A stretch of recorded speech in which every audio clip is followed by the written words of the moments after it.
You went to him, you chose him, you empowered him. So now he goes, okay, the electrician's going to charge me $2,300 for this job. I'm going to go back to my client, and I'm using clients synonymous with citizens. And all right, so the $2,300, let's it's going to be $5,000, guys. Oh, okay. You don't question it. You're just like, okay, this guy's a GC. He must be honest. I'm going to pay him $5,000 and get the job done. Well, yes, you're going to get the job done. But had you had any kind of information or education, or just been patient enough to look into the facts, not go by a quick feeling of this guy had a really nice resume or a nice business card, you would have known that you could have gone straight to the electrician. And the electrician would have probably charged you $2,300. You just overpaid for a third-party service that you didn't necessarily need. So at the root of it, and this is where this analogy is going, that is what our government is. It's the general contractor. There's a person up there with no money who's taking money from one person, reaping some of that money for themselves, and pretending to provide a service. Now, I'm going to correct myself just a little bit. I personally do believe in a form of government. I don't like the current form, but I know that it's necessary to not necessarily have people pointing guns at you and threatening you.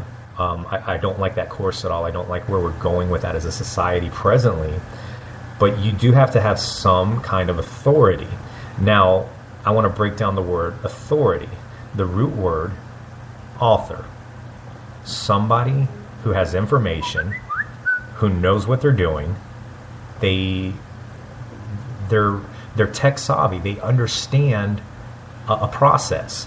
So that person is an authority on a said subject. So let's pretend that we taught children in school from an early age what authority really means, what an author is, it would change from the course of their childhood the way they see authority. Right now, and it really bothers me when I hear a parent doing this, they try to trick their kids into behaving, or they'll call the police. And, well, we've seen what happens when you call the police on a teenager. He winds up shot in the head and dead. When the parent was just trying to correct their child, this happens sometimes. So that's really bad advice. We're not trying to build that kingdom up. That kingdom has failed many, many times. If you're a history buff or a fictional, you can look back in history and you realize you don't want swords pointed at everybody's throat to keep the people in line. Education is a much more beautiful thing. So anyway, these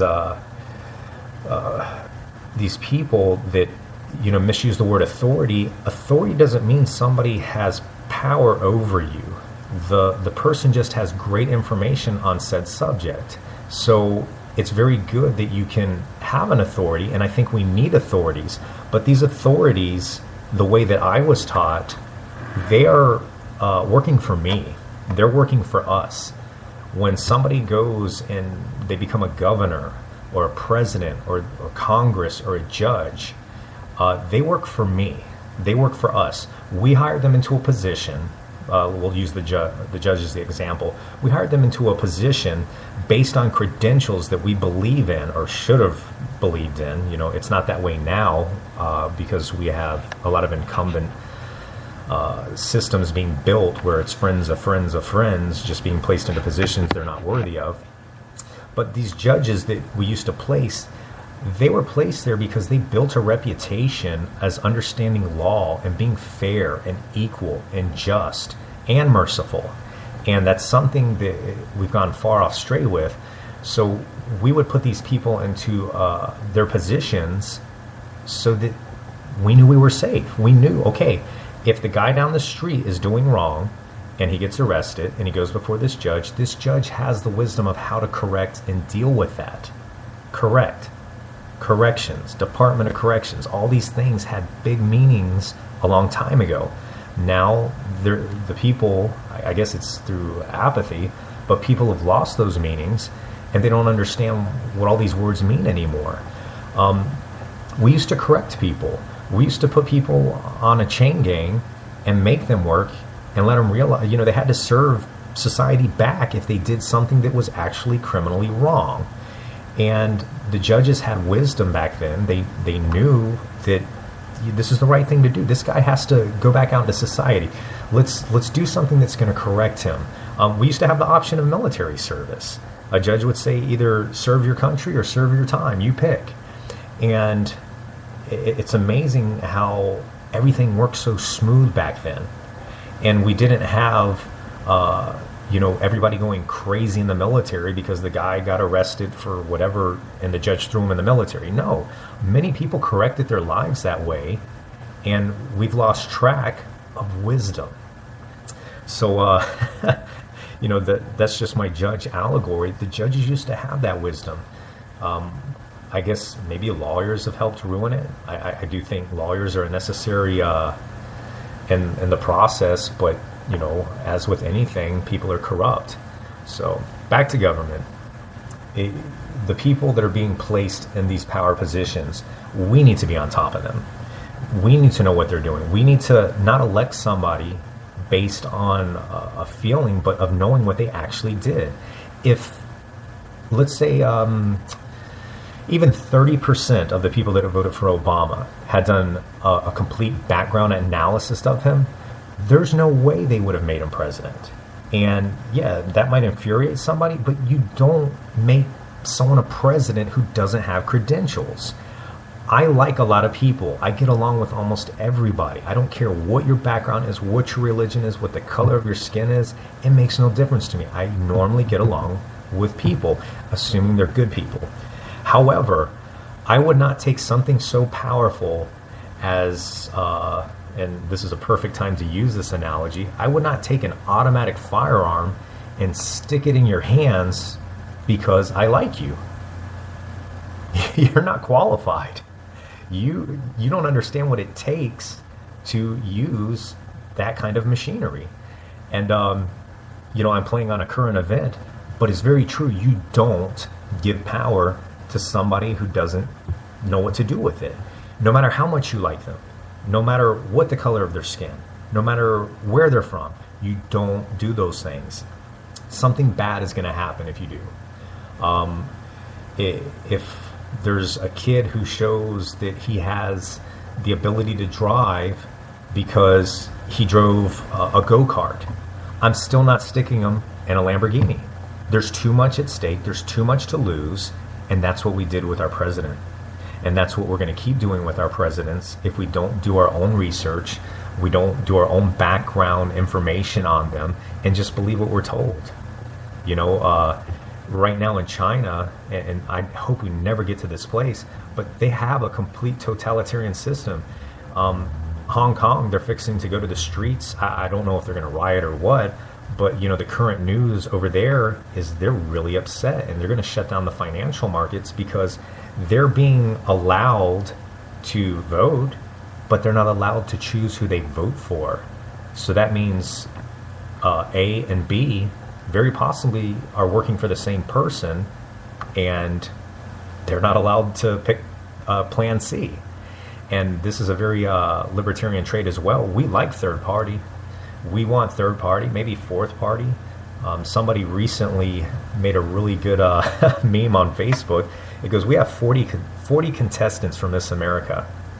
Why don't we have that for our president? Why don't we have that many options to choose who's going to represent the country? Why not? It's a very, very good question. I personally think that if you had enough people running, and that we didn't have the system the way it is now, we might actually get a really good president in there, and hopefully he wouldn't be murdered a la JFK, because the powers that be or somebody that disagrees with him wants to do something silly like that. One of the beauties of our system in America, and this is one of the reasons I'm really excited to be doing this show with Robert, is the fact that we have freedom. We can vote somebody out of office. They work for us. We don't work for them. They cannot pass a law that allows police to militarize and point guns at your grandmother and your 3-year-old daughter and slam them on the ground and mace them in the face because they can. We don't have to accept that. As a matter of fact, any of you that accept it, You do hate America. Move out of the country. Go to Afghanistan. Go anywhere. Go anywhere where you don't have a right, where people are just going to show up with machine guns and start pointing them at you. You don't belong in America if you can agree to that kind of behavior. We are the people. This is our country. They work for us. So when you hire these people into Congress, into political positions, you better know what you're doing. And it's a double-edged sword, because today you may think Santa Claus is being elected and that he's going to take from the rich and give to you because you're poor. And that sounds great, to steal from somebody. Oh, let's not call it steal. Let's call it legislate, because steal is it just sounds dirty, right? But what happens when you start to come up and rise out of your poverty? That same law that you passed, that you voted for, they're coming for your money now. What's it going to feel like when your kids don't have Christmas because somebody just raised taxes on you now that you're out of the hole? That's going to feel good. That's the double-edged sword effect. Is that really what you want? A couple laws that got passed, Patriot Act, etc. Look, I know that they've been spying. Pretty much anybody that's over the age of 30 knows that the government has spied on people from the beginning. You know, the phone taps, etc. And, you know, I never really cared about that stuff. But you now are in a place where there's no due process and trial if they just label you as a terrorist. That's it. You're done. No process, no trial. They can eavesdrop on you if they don't like, if the actual powers that be right now don't like what you're talking about, you can be detained indefinitely. Black ops can show up and take you away. And that, man, welcome to old Russia, where you can't exist, you can't think, you can't speak freely. Is that really what you want? Is that really the person you want to vote into office? Because that law was snuck in by President Santa Claus. The one you thought was going to steal from all the rich and give to you, your Robin Hood, he passed that law. He's the same one that's ordering drone attacks over Syria. The same thing that you hated about the one before him, he's doing as well. So, you know, enlighten yourselves. Do yourself a little favor. Know what you're voting for. Don't, man, like in the words of, what was that band called? I used to love them. Don't believe the hype. Public Enemy. Don't believe the hype. Do just a little bit of research. You do owe it to yourself, and that double-edged sword will come back to cut your family members. Those of you that see the police brutality going on and say to yourself, oh yeah, but you know, we shouldn't have talked back to the cops. Yeah? So you're saying it's okay to punch and knee somebody in the back of their head, into their spine, because they don't know how to talk to people? Are you sure about that? Really, really sure?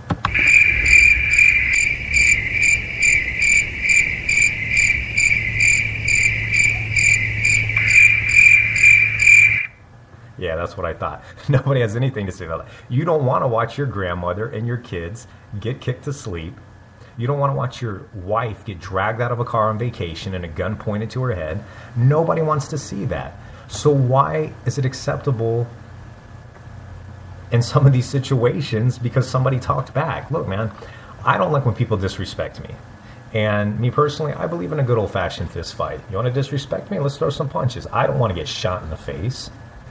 I don't want to get killed. Nobody wants to die like that. But when you empower a certain group of people, or you create a new class of people that are allowed to do that, that's going to come back and bite you. Because that same law that you allowed, you may not have voted for it, but if you allow it, you are a partaker. And when these laws are passed, that you're giving somebody power to do those things, it will come for you. It will come for your loved ones. It will come for your family members. That's why, you know, I know that here in America we think, freedom from religion or separation of church and state, and a lot of people take that to extremes. What that means is the state cannot enforce a religion. It doesn't mean that somebody that works for the state cannot have a religion. It means they cannot enforce and impose religion, and we believe in that. And that's one of the beauties of our country as well. But if you don't believe in anything and you don't have any kind of morals whatsoever, You really want to give power to somebody like that?